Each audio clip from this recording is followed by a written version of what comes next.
మిత్రులారా, జస్టిస్ యశ్వంత్ వర్మ అనే పేరు గుర్తుందా? సరిగ్గా ఏడాది కింద 2025 మార్చిలో ఆయన మీద మనం ఒక వీడియో చేసాం. జస్టిస్ యశ్వంత్ వర్మ అప్పటికి ఢిల్లీ హైకోర్టులో న్యాయమూర్తిగా ఉన్నాడు. మార్చి 14 రాత్రి ఆయన అధికార నివాస గృహంలో వెనుక ఉన్న స్టోర్ రూమ్లో అగ్ని ప్రమాదం జరిగింది. ఆ సమయానికి ఆయన భార్య ఇంట్లో లేరు, వారి కూతురు మాత్రమే ఉంది. ఫైర్ సర్వీస్ సిబ్బంది వచ్చి ఆ మంటలను ఆర్పడానికి ప్రయత్నించారు. ఫైర్ సర్వీస్ సిబ్బందికి ఆ స్టోర్ రూమ్లో తగలబడిపోతున్న గోనె సంచులలో నోట్ల కట్టలు కనబడ్డాయి. వార్త బయటికి వచ్చింది. ఆ వార్త తెలియగానే జస్టిస్ యశ్వంత్ వర్మ సెలవు నుంచి ఆయన భార్య వెనక్కి వచ్చారు. వార్త కప్పిపెట్టడానికి ప్రయత్నం చేశారు, కానీ ఆ వార్త బయటికి పొక్కింది, పత్రికల్లోకి వచ్చింది. మార్చ్ 2వ వారం చివరిలో ఢిల్లీ హైకోర్టు ప్రధాన న్యాయమూర్తి, అప్పటి సుప్రీంకోర్టు ప్రధాన న్యాయమూర్తికి ఒక లేఖ రాశారు. మా హైకోర్టు న్యాయమూర్తి ఒకరి ఇంట్లో అగ్ని ప్రమాదం జరిగి అక్కడ తగలబడిపోయిన నోట్ల కట్టలు బయటపడ్డాయి. ఆయన మీద అవినీతి ఆరోపణలు వస్తూ ఉన్నాయి, కనుక ఏం చేయాలో చెప్పండి అని సుప్రీంకోర్టు ప్రధాన న్యాయమూర్తి అప్పుడు జస్టిస్ సంజీవ్ ఖన్నాకు ఉత్తరం రాశారు. మామూలుగా ఎవరైనా ఇటువంటి నేరం చేస్తే ఎఫ్ఐఆర్ బుక్ అవుతుంది, వెంటనే వాళ్ళని అరెస్ట్ చేస్తారు, పోలీస్ స్టేషన్లలో చిత్రహింసలు పెడతారు, వాళ్ళతో చేసిన నేరాలు చేయని నేరాలు ఒప్పిస్తారు, కోర్టుకు తీసుకుపోతారు. ఇదే న్యాయమూర్తులు వారికి శిక్షలు కూడా వేస్తారు. కానీ న్యాయమూర్తులకి చాలా రక్షణలు ఉన్నాయి. వాళ్ళ ఇంట్లో నేరం జరిగింది అని సకల సాక్ష్యాధారాలు ఉన్నప్పటికీ వారి మీద కేసు పెట్టడానికి వీల్లేదు, వారి మీద ఎఫ్ఐఆర్ కట్టడానికి వీల్లేదు. వారి మీద ఒక ప్రక్రియ ఉంది.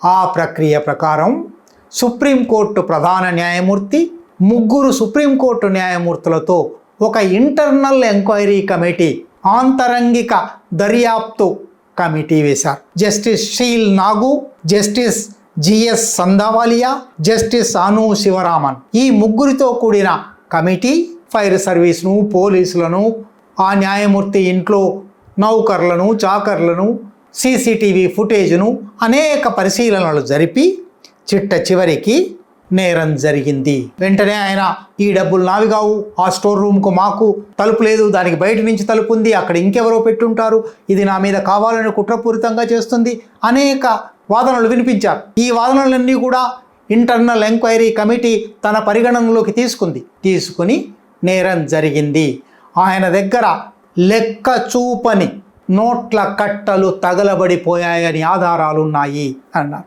ఏం చేయాలి అప్పుడు? మామూలు వ్యక్తిగా పరిగణించి శిక్ష వేయడానికి వీల్లేదు, విచారణ జరపడానికి వీల్లేదు, కేసు పెట్టడానికి వీల్లేదు.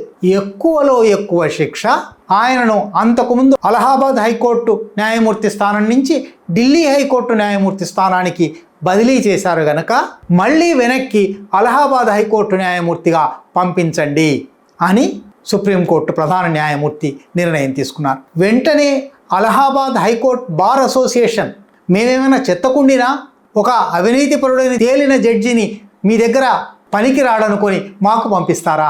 మేము ఆయన ముందర వాదనలు వినిపించబోము, మేము ఆయనను న్యాయమూర్తిగా గుర్తించబోము అని వాళ్ళు ప్రకటించారు. మార్చి 28న ఆయన బదిలీ జరిగింది. బదిలీ జరిగి ఆయన అలహాబాద్కు వెళ్ళారు. వెంటనే ఏప్రిల్ 1వ వారంలో న్యాయవాదుల సహాయ నిరాకరణ మొదలైంది. దానితో మళ్ళీ సుప్రీంకోర్టు అలహాబాద్ హైకోర్టు ప్రధాన న్యాయమూర్తికి ఒక సలహా పంపింది.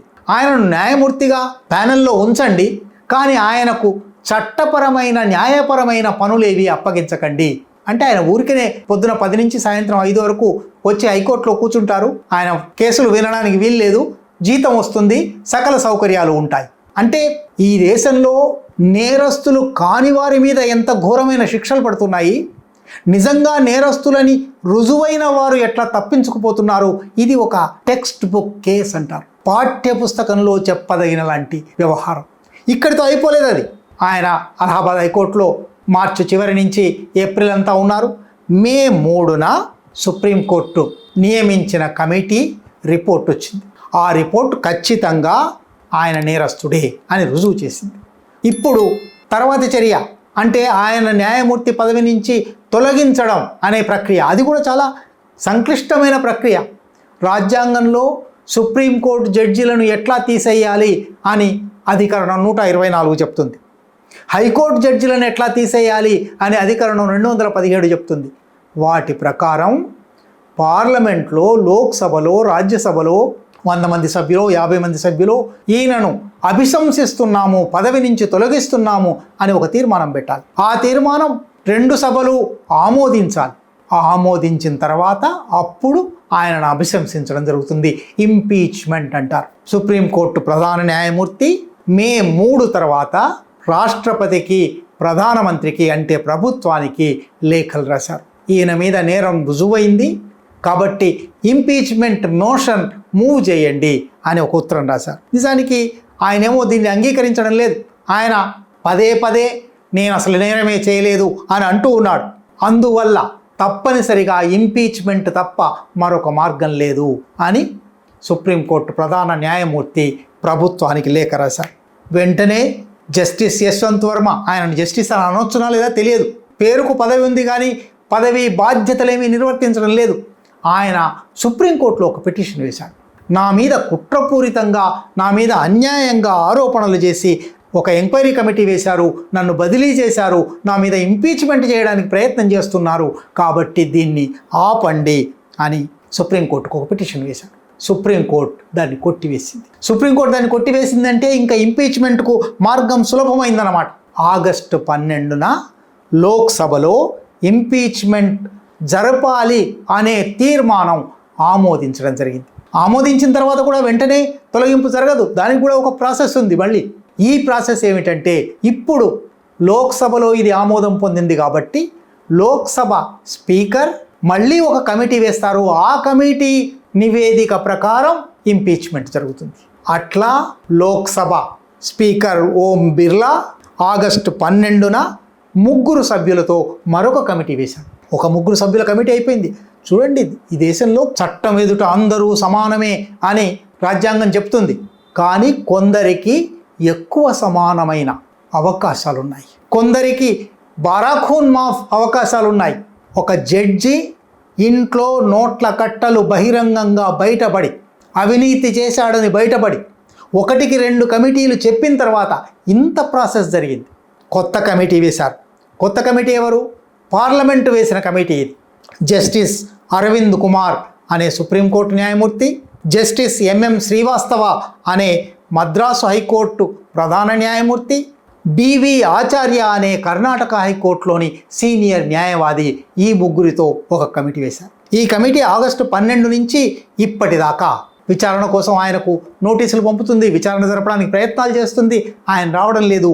శుక్రవారం చివరి తేదీ జస్టిస్ యశ్వంత్ వర్మ కమిటీ ముందర హాజరై తన వాదనలు వినిపించుకోవాలి. కానీ ఏప్రిల్ 10 శుక్రవారం నాడు ఆయన హాజరు కావాల్సి ఉంది.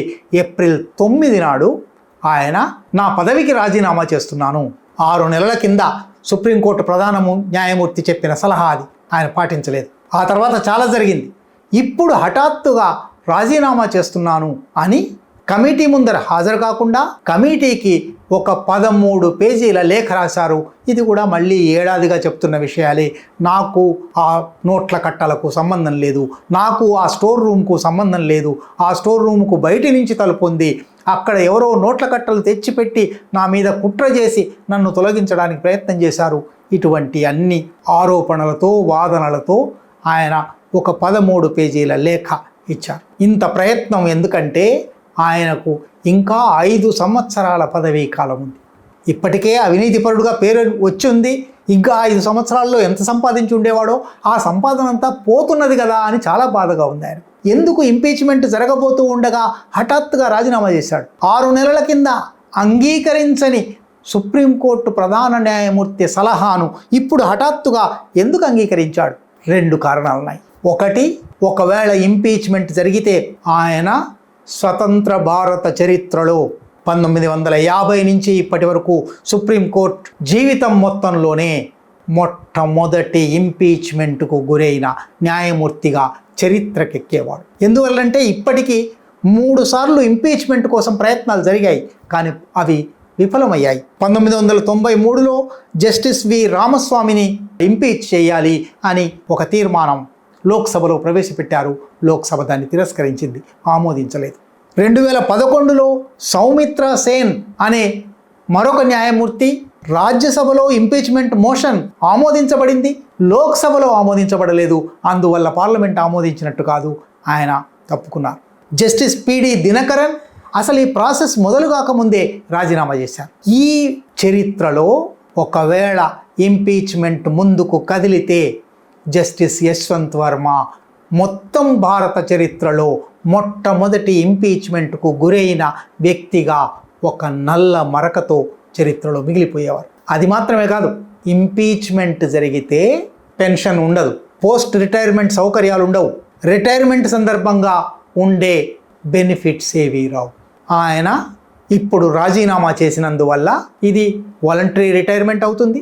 కనుక ఆయన నేరం చేశాడని ఎన్ని కమిటీలు చెప్పినప్పటికీ, ఎందరూ నమ్మినప్పటికీ ఆయన జీవితాంతం భారత ప్రజాధనం నుంచి, భారతీయులు తమ నెత్తుటిని చెమట చేసుకొని పోగు చేసిన సంపద నుంచి లక్షల రూపాయలు, కోట్ల రూపాయలు retirement benefits, pension, high court, supreme court న్యాయమూర్తులకు పదవీ విరమణ తర్వాత కూడా జీవితాంతం సహాయకుల సౌకర్యం, ఫోను సౌకర్యం, ప్రయాణ సౌకర్యం వంటి ఉచిత గృహం లేదా తక్కువ అద్దెకు గృహం వంటి అనేక సౌకర్యాలు ఉంటాయి.